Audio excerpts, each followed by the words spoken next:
Hi hello అందరికీ. అందరూ ఏం చేస్తున్నారు? బాగున్నారా? మీరందరూ బాగుండాలని మనస్ఫూర్తిగా ఈశ్వరుని కోరుకుంటూ welcome back to our channel SSV హరివిల్లు.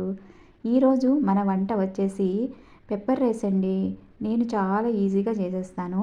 ఒకసారి ఎలా చేస్తానో ఏంటో మీరు కూడా చూసేయండి. ఇలా ఈజీగా చేసుకోండి.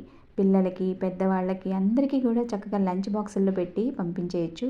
అందరూ ఇష్టంగా తినే పెప్పర్ రైస్ చూడండి.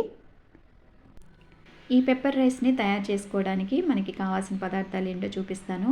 కొంచెం పెసరపప్పు, మనం వండుకొని రెడీగా ఉంచుకున్న రైస్, అలాగే పెప్పర్ పౌడరు, ఇంట్లో మనం చేసుకున్న నెయ్యి, అలాగే 4 పచ్చిమిర్చి, కొంచెం జీడిపప్పు మీ ఆప్షన్ అండి. ఉంటే వేసుకోవచ్చు, లేకపోతే లేదు. ఉంటే టేస్ట్ బాగుంటుంది, లేకపోయినా పర్లేదులేండి, అడ్జస్ట్ చేసేసుకోవచ్చు. మీరు కనుక నేను చెప్పిన స్టైల్లో ఈజీగా చేశారంటే మీకు త్వరగా పని అయిపోతుంది అనమాట.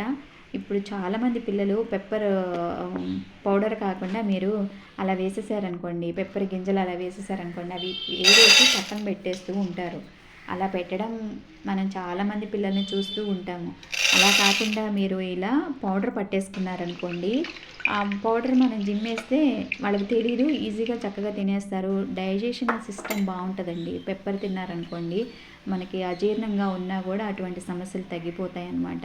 మనకి బాగా జలుబు చేసినప్పుడు అట్లాగా మిరియాల పొడి ఇలా పెట్టుకుని ఉంచుకున్నారనుకోండి, మనకి జలుబు చేసినప్పుడు వేడి వేడి పాలల్లో కనుక వేసి మనం కనుక తాగినట్లయితే మనకి జలుబు తొందరగా తగ్గిపోతుంది.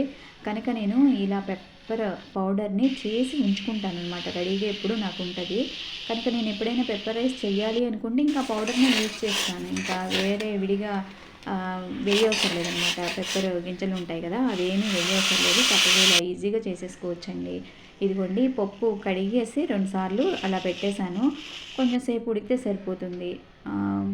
ఎంతసేపు అండి, ఒక 8 మినిట్స్ ఉడకబెట్టుకోండి, సరిపోతుంది అనమాట. తర్వాత నేను ఒక ప్యాన్ తీసుకున్నాను. ప్యాన్లో కొంచెం నెయ్యి వేసాను అనమాట. నెయ్యి అయితేనే బాగుంటుందండి, నూనెతో చేస్తే బాగుండదు. దీనికి అడిషనల్గా టేస్ట్ యాడ్ అయ్యేది ఇక్కడేనమాట, నెయ్యితోనే వస్తుంది. ఈ నెయ్యి చూసారా ఎలా మెల్ట్ అవుతుందో, భలే ఉంది కదా చూడటానికి. ఈ నెయ్యి పూర్తిగా కరిగి కొంచెం కాగిన తర్వాత జీడిపప్పులు వేస్తున్నానండి. అవి లైట్గా బ్రౌన్ కలర్ వచ్చే వరకు వేయించుకోవాలి. తర్వాత పచ్చిమిర్చి కూడా వేసేసి వేయించుకోవాలి. ఏమంటే ఈ వీడియో నచ్చితే మీరు లైక్ చేయొచ్చు, షేర్ చేయొచ్చు. మన ఛానల్ ఎవరైనా కొత్తగా చూస్తూ ఉంటే సబ్స్క్రైబ్ కూడా చేయొచ్చండి. ఈ వీడియో కొత్తగా పెళ్ళైన వాళ్ళకి షేర్ చేయండి. చక్కగా లంచ్ బాక్సుల్లో ఈజీగా పెట్టుకుని వెళ్ళిపోతారు. వాళ్ళకి టైం కూడా సేవ్ అవుతుంది. ఓకేనా అండి, గుర్తు పెట్టుకోండి. మరొకసారి షేర్ చేయడం మాత్రం మర్చిపోవద్దు. చలికాలంలో, వర్షాకాలంలో ఇలా పెప్పర్ రైస్ సూపర్ టేస్ట్ ఉంటుందండి. ఒకసారి ట్రై చేసేయండి. మనం వండుకున్న రైస్ ఉంది కదండి, ఆ రైస్ని అంతటినీ కూడా ఈ ప్యాన్లో వేసి మొత్తం కలిసేలాగా కలుపుకోవాలి. తర్వాత మనం పెసరపప్పు కూడా యాడ్ చేసుకోవాలి.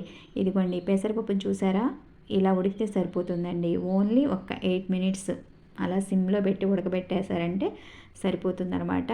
నేను ఇక్కడ పచ్చిమిర్చి వేసాను కాబట్టి పెప్పర్ పౌడరు నా టేస్ట్కి సరిపడా, ఘాటుకి సరిపడా వేస్తున్నాను. మీరు కూడా మీ ఘాటుకి సరిపడా వేసుకోవచ్చు. ఎక్కువ కారం వేస్తే మళ్ళీ ఇబ్బంది అయిపోతుంది, పిల్లలు తినరేమో చూసి వేసుకోండి. తర్వాత పెసరపప్పు కూడా వేసేస్తాను. తర్వాత నా టేస్ట్కి సరిపడా సాల్ట్ కూడా యాడ్ చేస్తున్నా. మీరు కూడా సేమ్ ఇలాగే చేసుకోవచ్చు. మీరు ఒకటి ఇక్కడ గమనించండి, ఇక్కడ మనకు ఒకటి మిస్ అయింది. ఏంటో చెప్పగలరా మీరు?